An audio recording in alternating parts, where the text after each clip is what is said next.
Yunus pasal yang kedua ayat 1-10.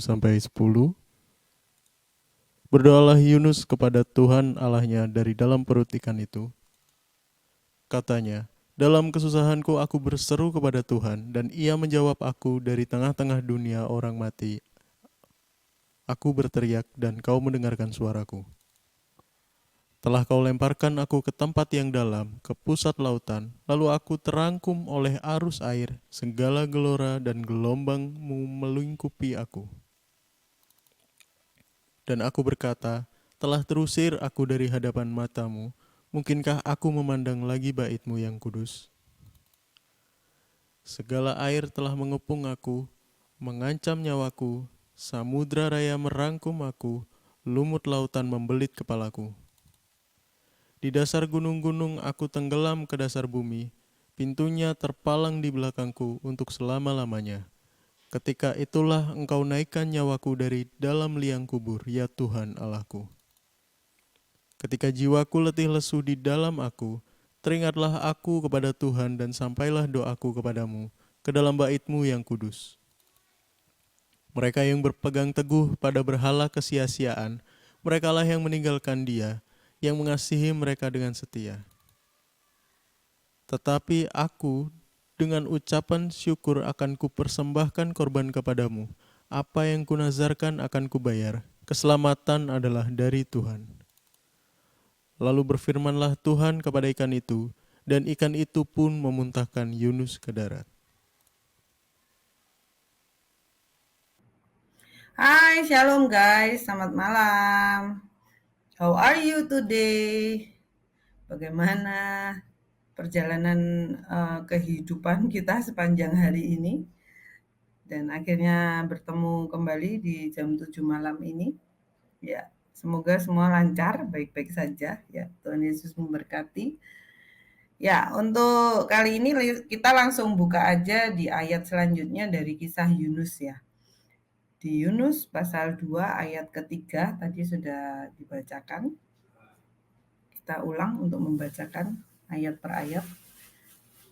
Telah kau lemparkan aku ke tempat yang dalam, ke pusat lautan, lalu aku terangkum oleh arus air, segala gelora dan gelombang melingkupi aku. Next. Dan aku berkata, telah terusir aku dari hadapan matamu. Mungkinkah aku memandang lagi bait-Mu yang kudus? Next. Segala air telah mengepung aku, mengancam nyawaku, samudra raya merangkum aku, lumut lautan membelit kepalaku. Lanjut. Di dasar gunung-gunung aku tenggelam dasar bumi. Pintunya terpalang di belakangku untuk selama-lamanya. Ketika itulah engkau naikkan nyawaku dari dalam liang kubur, ya Tuhan Allahku. Ayat ke-7. Ketika jiwaku letih lesu di dalam aku, teringatlah aku kepada Tuhan dan sampailah doaku kepadamu ke dalam bait-Mu yang kudus.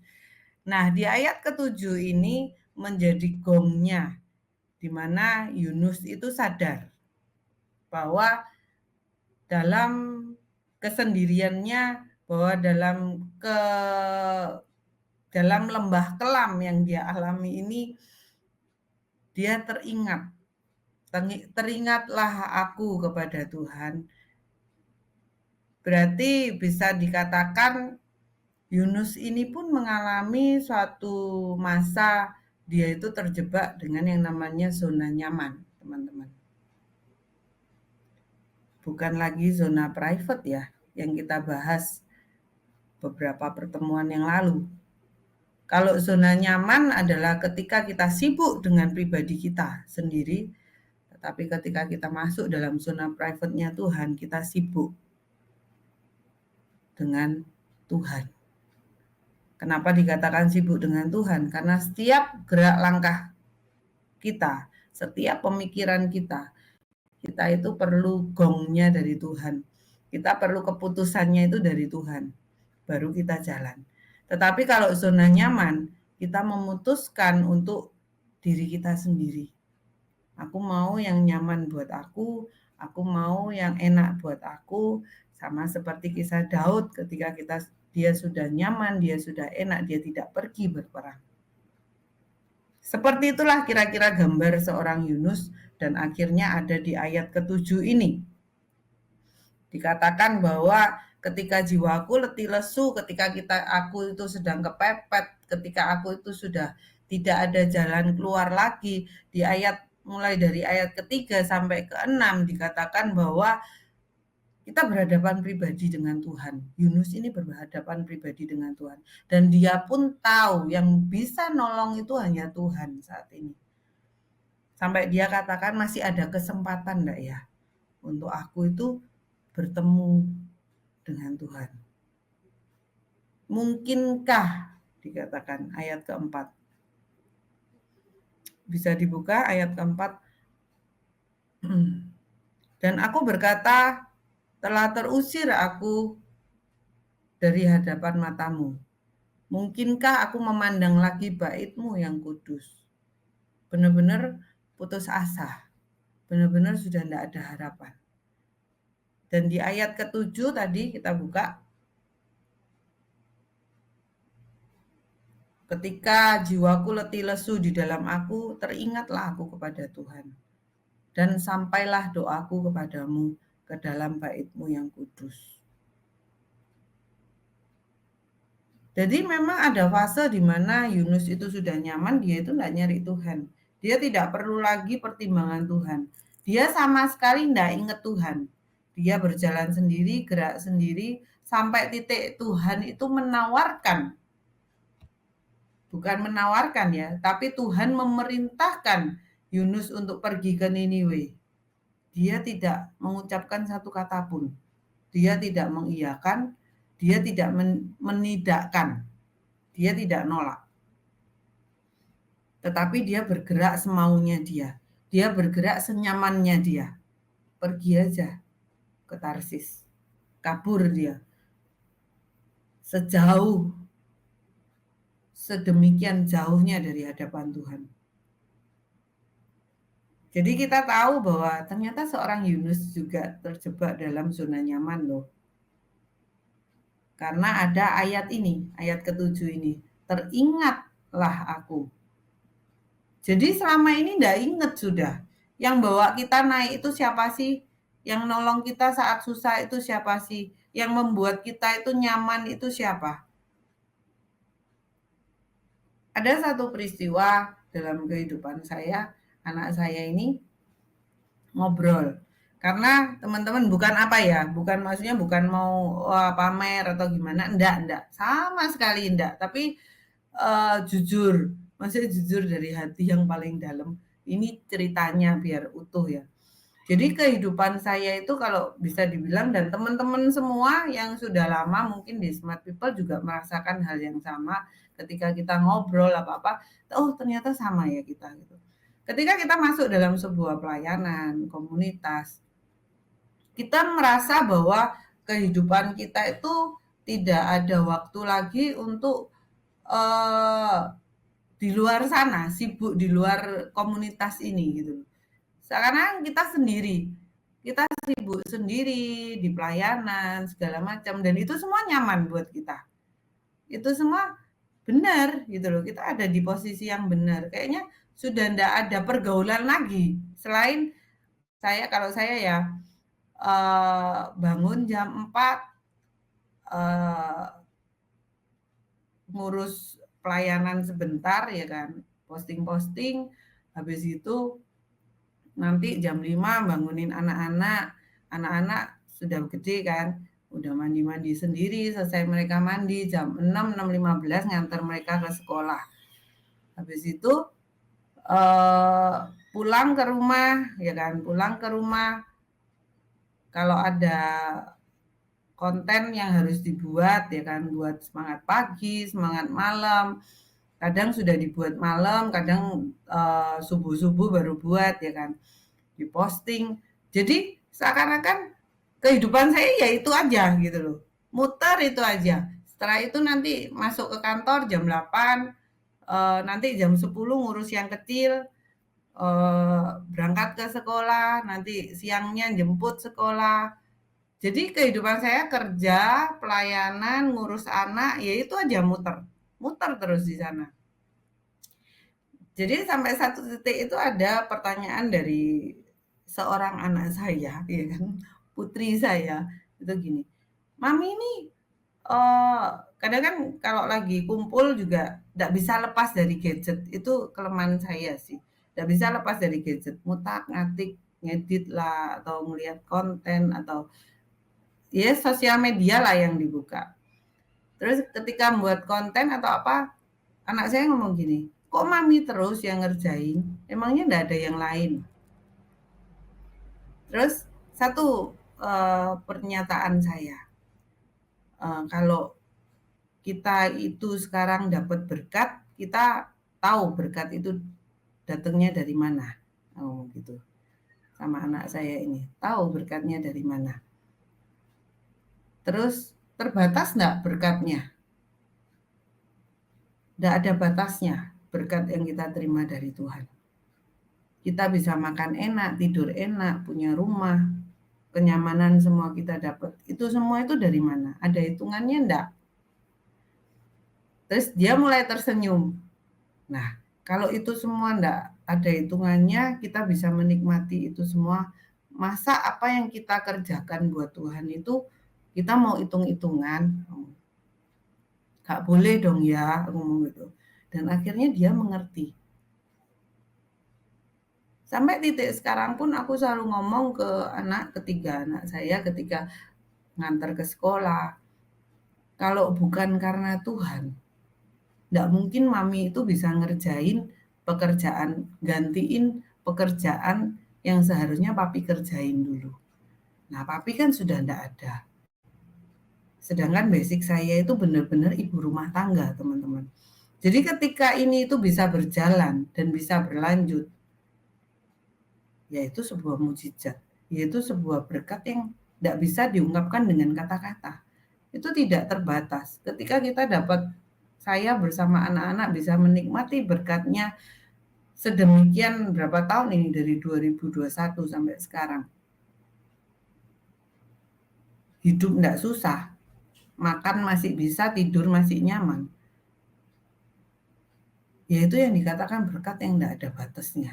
Kita tidak bisa hitung itu. Masih ada duit di rekening bank, hidup sedemikian sulitnya. Di mana sekarang kita nemu ketika kita ngobrol sama teman masalah pekerjaan, di mana ada orang yang wah pekerjaan saya rame jalan, wih pendapatan saya luar biasa. Ya mungkin ada teman-teman 1001, 1002 mungkin 1005. Tetapi sejauh saya memandang, sejauh saya bertemu dengan orang-orang di sekeliling saya, di circle saya, yang ada jawaban sudah tidak seperti dulu.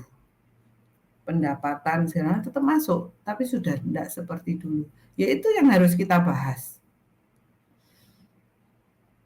Jadi seperti itulah gambarannya ketika berkat itu tidak ada batasnya buat kita. Ketika kita ada bersama Tuhan. Sampai titik beberapa saat yang lalu, Tuhan aku pengen tahu sih seberapa kuat sih rekening ini gitu loh. Rekening saya ini gitu. Seberapa kuat sih Tuhan? Saya nggak mau lihat itu, saya taruh aja gitu kan. Kalau ada tambah-tambahan ya, cuma aku lihat, loh kok tambah ya, kok tidak kurang ya. Loh, itu sebuah mujizat. Yaitu yang harus kita perhitungkan, yaitu yang harus kita ingat. Jadi di saat kepepetnya kita balik ke Tuhan, seperti Yunus dikatakan bahwa zona kenyamanan kita jangan sampai membuat kita itu terjebak dan membuat kita itu tidak ingat bahwa segala berkat, segala kenyamanan, segala yang kita dapat itu semua itu datang dari Tuhan. Sama seperti ketika saya ngobrol sama anak saya bahwa kalau Tuhan aja memberi kita berkat itu tidak ada batasnya. Setiap apapun yang Alin mau, yang Cici Cia mau, yang Ella mau, itu selalu ada. Berarti itu namanya berkat Tuhan itu enggak ada batasnya. Tetapi kalau kita sudah ketika kita diminta untuk bergerak bersama Tuhan, melayani Tuhan, kita masih gunakan yang namanya hitung-hitungan matematika kita. Maka gampang sekali berarti kadar percaya, kadar iman, kadar kesetiaan, ketaatan kita itu sudah ketakar. Jadi dikatakan bahwa ukuran yang kamu pakai untuk mengukur orang lain, yaitu yang akan kembali pada diri kita. Jadi yuk teman-teman, jangan hitung-hitungan. Ketika kita sudah ada di zona aman, nyaman, jangan hitung-hitungan. Justru ketika kita sedang ada di zona yang aman, yang nyaman, ada satu titik itu kita pasti merasakan yang namanya sebuah kebosanan. Atau ada satu titik kita merasa bahwa hidup kita itu kok enggak normal ya. Itu aja yang dikerjakan.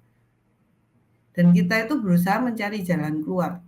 Beberapa waktu sudah saya sharingkan entah di program apa. Saya berusaha keluar dari rutinitas saya. Tetapi saya tidak menemukan ada Tuhan di sana, bahasa keren dan rohaninya. Saya menjadi pribadi yang berbeda. Saya berusaha mengikuti orang lain supaya memandang hal yang baik dari kehidupan saya. Saya membawa hidup saya bertemu dengan orang-orang yang baru supaya mereka itu nyaman dengan diri saya. Sebenarnya itu tidak perlu. Saya mulai merasa bahwa penilaian orang lain terhadap saya itu penting. Wah, itu semakin jauh dari Tuhan. Justru ketika kita mengikatkan diri kita kepada hal yang tepat sesuai dengan porsinya kita. Kalau memang kita circle-nya harus seperti itu, jam 4 pagi, jam 6 pagi, jam 8 pagi, sudah teratur kehidupan saya. Jam 10 pagi, terus nanti jam 1, setengah 3, itu jadwal berangkat sekolah, bekerja, ngurus pelayanan, itu semua itu sudah sebuah circle yang terbentuk.